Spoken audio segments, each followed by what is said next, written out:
Татуу удахгүй өөрийн мастер классаа орохоор Монголд хүрэлцэн ирэх гэж байгаа. Монголд өөрийн мастер классаа орохоор болсон гол шалтгаан нь юу байсан бэ? Ялангуяа ариун туршлагатай зурагчин хүний хувьд Монгол улсын юу нь таны хамгийн их сонирхлыг татсан бэ? Yeah, usually we decide this location. Италид байдаг найзтайгаа зөвшөлдсөний үндсэн дээр Монгол улсыг сонгосон. She's been Mongol ambassador and we talk about. Бид ярилцаж байгаад Монголд гайхалтай төсөл хэрэгжүүлэх санаа төрж, энэхүү мастер класс болон бусад төслүүдийг хэрэгжүүлэхээр шийдсэн байна. And we decided to create like master class. Тэгээд бид 6 сарын өмнөөс энэхүү төслөөр хамтран ажиллах боломжтой олон монгол хүмүүстэй холбоо тогтоосон. And we create a connection with many people in Mongolia for this project.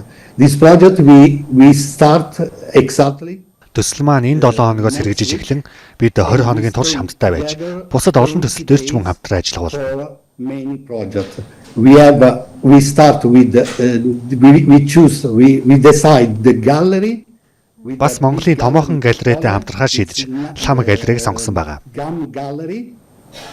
And there is the 1st July there is opening for this exhibition. Миний олон жилийн турш төөрөвсөн уран бүтээлүүд болох 52 зураг багцсан үзэсгэлэн маань лам галерейд 7 дугаар сарын 1-ний өдрөөс нээлттэй хийх болно. About my work for many years, you know, everything inside there is a many picture. The big size and the normal. Үүнд жижиг том хэмжээтэй хөрөг ховц загварын зураг авалт гээд бүх төрлийн бүтээлүүд маань багтаж байгаа. Okay. With this gallery. Энэхүү үзэсгэлэн ердөө 7 хоног үргэлжилнэ. And after the exhibition. Лам галерейтэй хамтран ажиллах болсондоо би маш их баяртай байна. I'm really happy to work with the new team for this gallery, no? And other people. Мастер класст оролцож байгаа бусад хүмүүстэй ч бас хамтарч байгаадаа сэтгэл өндөр байна. Okay. Мастер классын үеэр та Монголын олон залуу зурагчид болоод креатив салбарт ажиллаж байгаа хүмүүстэй хамтран ажиллана шүү дээ. Тэгэхээр та шинэ залуу үеийнхнээс ямар чадвар нөөц бололцоог олж харж байгаа вэ? The next generation, I think, is really important to create a beautiful. Шинэ залуу үеийн уран бүтээлчдийн хувьд гайхалтай шинэлэг санаа, мөн өндөр чанартай уран бүтээл гаргах нь чухал гэж би боддог. Every time to when we create a concept, we create. Концепцийг бий болгоход шинэ санаа, шинэ авьяас болон шинэ төсөл маш чухал. With a new talent. Okay, because usually. Үүнээс гадна тэдгээрийн уялдаа холбооч мөн ач холбогдолтой. No, in Mongolia it's other style. In Europe we have. Монголын хувьд Европоос их ялгаатай. Иймд хоёр өөр хэв маяг нэг дор уулзах нь гайхалтай байх болно гэдэгт би итгэлтэй байна. Мастер классын дараа Монгол Итали хоёр улсын хооронд урт хугацаанд бүтээлч хамтралууд гарах боломжтой гэж харж байна уу? Absolutely yes. Our idea is this one. If we see. Тэглгүй яах вэ? Энэ бол бидний гол санаа. Хэрвээ бид чадварлаг, хосгүй их авьяастай хүн олбол хоёр улсын хоорондын хамтын ажиллагааг бий болгохыг зорих болно. The other project is the Fashion Trust. Энэ бол бидний зорилго. Төслийн өөр нэг хэсэг бол Fashion Trust. Ерөнхийдөө хөрөг зурагт гол анхаарлаа хандуулдаг. Миний хувьд дэлхийд аярах олон алдаартантай хамтарч ажиллаж байсан туршлагатай. Тиймдээ ч хүмүүстэй яг ийм байдлаар хамтран ажиллахыг хүсдэг.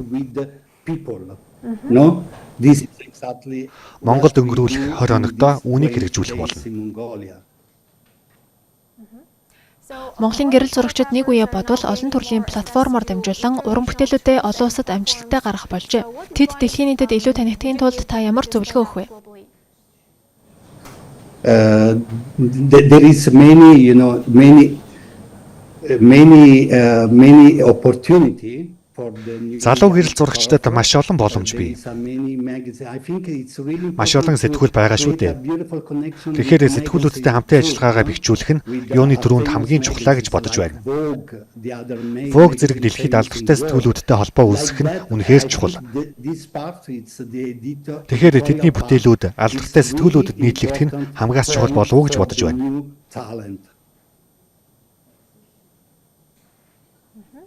Баярлалаа. Тэгвэл Монголын гэрэл зурагчид олон улсад амжилт олохын тулд ямар сорилтуудыг даван туулах хэрэгтэй гэж таны хувьд харж байгаа вэ? I think there is no gap like that. I think it's better if you Бүр тиймчих сорилтууд байхгүй болов уу? Харин өөрийн гэсэн өвөрмөц дүр төрх, онцлогоо харуулах хэрэгтэй гэж бодож байна. Тэгж байж өөрийн мэдрэмж, сэтгэлгээг бусад газрын соёлтой ослуулах боломж бүрдэнэ. Миний хувьд ихэвчлэн өөр сэтгэлгээтэй, янз бүрийн орны хүмүүстэй ажиллах туртай. Ингэснээр бид цоо шин, гайхалтай төслүүд дээр ажиллаж чадна шүү дээ.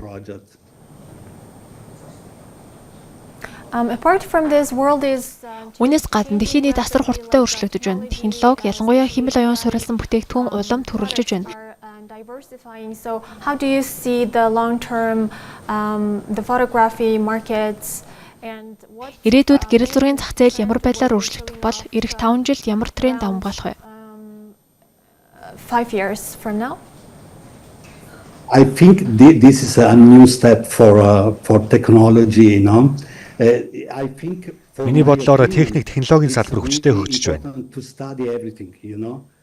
Бүх зүйлсийг ялангуяа хиймэл оюуны талаар бид маш сайн судлах хэрэгтэй. Now it's lovely to create a beautiful identity. Гэхдээ одоо бол өөрийн өвөрмөц дүр төрхийг бий болгох нь хамгийн чухал байна. Заримдаа аналог зургуудаар бүтээлээ төөрөх нь бас сонирхолтой.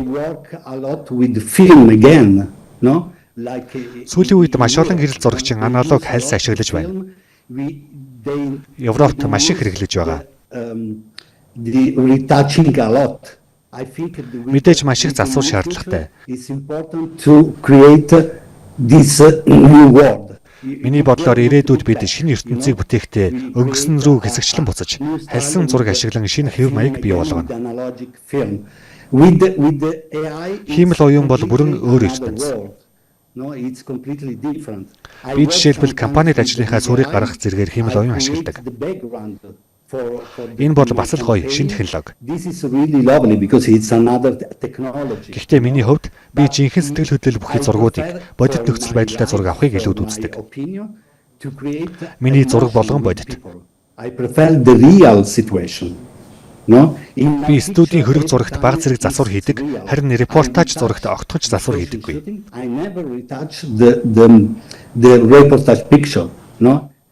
Учир нь бодит нөхцөлийг би хизээч өөрчилдөггүй.